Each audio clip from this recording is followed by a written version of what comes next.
Boa noite, eu sou Stefan, sou aluno de Globalização e Estratégia e irei apresentar sobre o processo de internacionalização da empresa Marco Polo. A empresa Marco Polo é líder de produção de carrocerias de ônibus no Brasil e uma das maiores operadoras no mercado mundial. Essa empresa nacional, pioneira no processo de internacionalização, possui atualmente unidades produtivas instaladas em Portugal, Argentina, México, Colômbia, África do Sul, Rússia, Índia e Egito. Além disso, exporta seus produtos para mais de 100 países. A empresa foi fundada no Rio Grande do Sul em 1949. Tinha como objetivo inicial a fabricação de carrocerias e a pintura e chapeação de automóveis. Nessa época, a produção de carrocerias de ônibus era um processo totalmente artesanal. Como não existiam chassis especiais para ônibus, era necessário que se realizasse uma série de ajustes em chassis de caminhões para que esses ficassem com o tamanho ideal. Um processo extremamente demorado e trabalhoso. Em 1954, com o intuito de aproveitar a situação favorável à continuidade de seu crescimento, a Marco Polo passou a vender suas ações na estratégia corpo a corpo, por intermédio de familiares e amigos, tornando-se a partir de então uma empresa de capital aberto. No decorrer da década de 1970, a Marco Polo efetuou a compra de duas importantes concorrentes, a encarroçadora Carrocerias Elisário, de Porto Alegre, e a tradicional fabricante de carrocerias Nimbus, de Caxias do Sul. Em 1978, a empresa estreou no mercado financeiro com ações negociadas na Bolsa de Valores de São Paulo. No início da década de 1980, com o objetivo de obter um maior controle sobre a qualidade e confiabilidade dos componentes utilizados em suas carrocerias, a Marco Polo passou a adotar uma política de verticalização de sua produção. Em 1980, a empresa adquiriu duas importantes fornecedoras de peças e componentes, a Marco Jeep Distribuidora de Peças Ltda e a Marco Rio Indústria de Comércio Ltda. Essa estratégia tida inicialmente pela empresa como uma necessidade em função da inexistência de fornecedores qualificados, atualmente é tida como vantagem, pois, além de garantir a qualidade e confiabilidade das peças e componentes utilizados, confere à empresa maior flexibilidade de produção. Em 1986, após uma visita de uma delegação da empresa ao Japão, a Marco Polo iniciou a implantação de técnicas japonesas na gestão da empresa, com a introdução dos conceitos de Just-in-Time, Kanban e Kaizen. Em consequência disso, a empresa reduziu o desperdício, os níveis de estoque, os custos de movimentação e armazenagem e o seu ciclo produtivo. Hoje em dia, a Marco Polo é uma das principais fabricantes de carrocerias de ônibus do mundo, voltada ao desenvolvimento de soluções para o transporte coletivo de passageiros, que atua com uma linha completa e diversificada de produtos, composta por ônibus rodoviários, urbanos, micro-ônibus e mini-ônibus. Referente à sua atividade exportadora, a Marco Polo iniciou suas atividades de exportação de modo não planejado. O primeiro contrato de exportação, realizado em 1961 com a companhia Ônibus Pando do Uruguai, ocorreu a pedido do próprio dono da empresa. Na verdade, foi essa experiência inicial que permitiu ao Marco Polo identificar novas oportunidades produtivas a partir da expansão para mercados fora do país. A partir de então, a Marco Polo iniciou um processo de internacionalização comercial e produtiva, primeiramente em países vizinhos, para na sequência prosseguir para mercados mais distantes, como por exemplo a África. Em meados da década de 1960, a Marco Polo, percebendo o grande potencial do mercado sul-americano de ônibus, procurou estabelecer representantes em cada um dos países da América do Sul, começando pelo Uruguai e seguindo pelo Paraguai, Chile, Peru, Bolívia, Equador e Venezuela. Ao identificar que determinado país poderia se tornar um mercado potencial, representantes comerciais eram enviados com o objetivo de conhecer as características locais e realizar contatos com empresas de transporte coletivo que pudessem vir a se tornar futuros clientes da marca. Vale mencionar que a constante participação da empresa em feiras internacionais, além de projetar sua marca internacionalmente, também lhe propiciou novos contatos comerciais. Na verdade, o investimento em feiras internacionais foi um dos canais mais utilizados pela empresa para prospectar novos clientes. Esses investimentos sempre lhe rendiam vendas em diferentes mercados.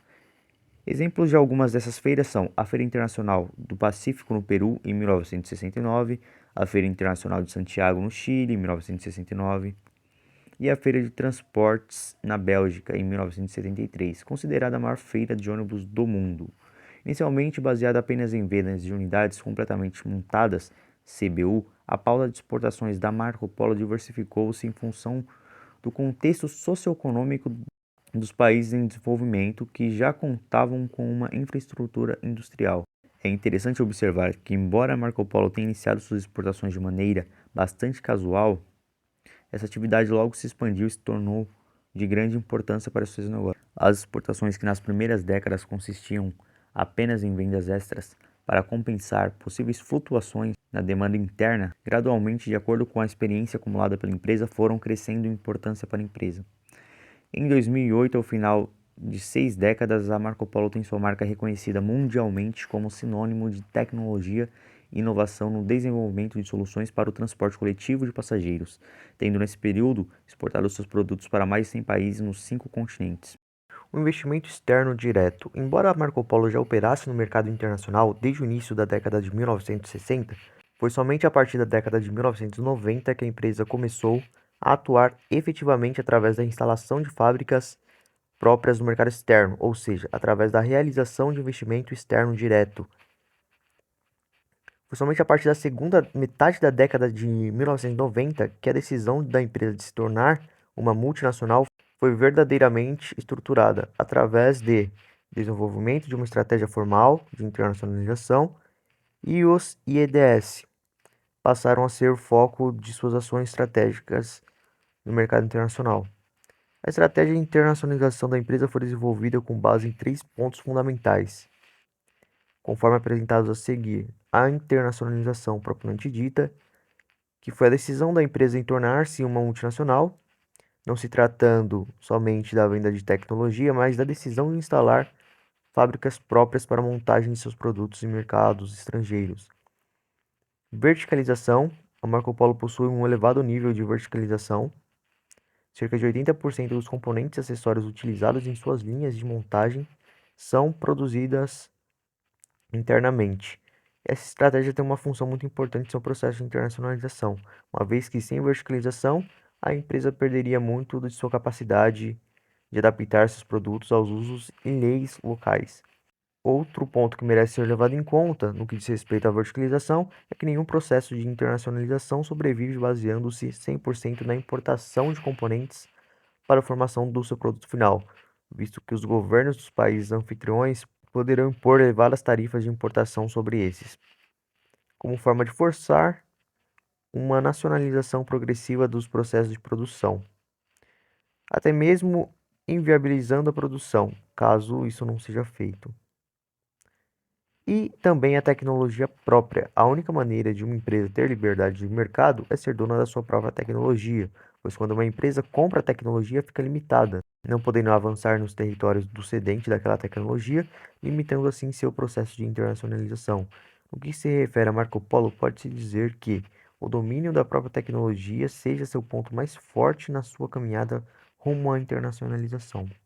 Para demonstrativo financeiro, escolhi analisar o balanço patrimonial do período de internacionalização da empresa. No que diz respeito às disponibilidades, foram projetadas em consonância com a geração de caixa projetada da companhia. As contas clientes e estoques não sofreram alterações em seus prazos durante a projeção. Para cálculo do imobilizado, utilizaram-se as projeções de investimentos e de depreciação. Já com relação ao passível, manteve-se o prazo referente à conta fornecedores. Quanto a financiamentos, respeitou-se o custo da dívida da companhia e levou-se em conta a variação cambial. Além disso, optou-se pela manutenção de um nível de endividamento de forma a deixar a empresa com um certo grau de alavancagem. Bom, também vou apresentar uma análise SWOT feita da empresa. Os pontos fortes são a Marco Polo ser líder no mercado, possuir tecnologia própria e sempre investir em uma equipe qualificada. Riscos: não possuir um planejamento para crises em que afetem o transporte, como a pandemia referente ao Covid-19, que gerou prejuízo para a empresa. Pontos fracos: falta de concorrência, pois isso acaba limitando suas inovações, e também o público-alvo limitado. Oportunidades: falta de concorrentes, tecnologia própria, capacitação de equipe e credibilidade no ramo. Para finalizar, a experiência internacional da Marco Polo seguiu uma sequência gradual progressiva de comprometimento de recursos com mercados externos. As exportações, que inicialmente consistiam apenas em vendas extras para compensar eventuais oscilações da demanda interna, gradativamente, de acordo com o volume de informações recebidas de novos mercados, foram se profissionalizando.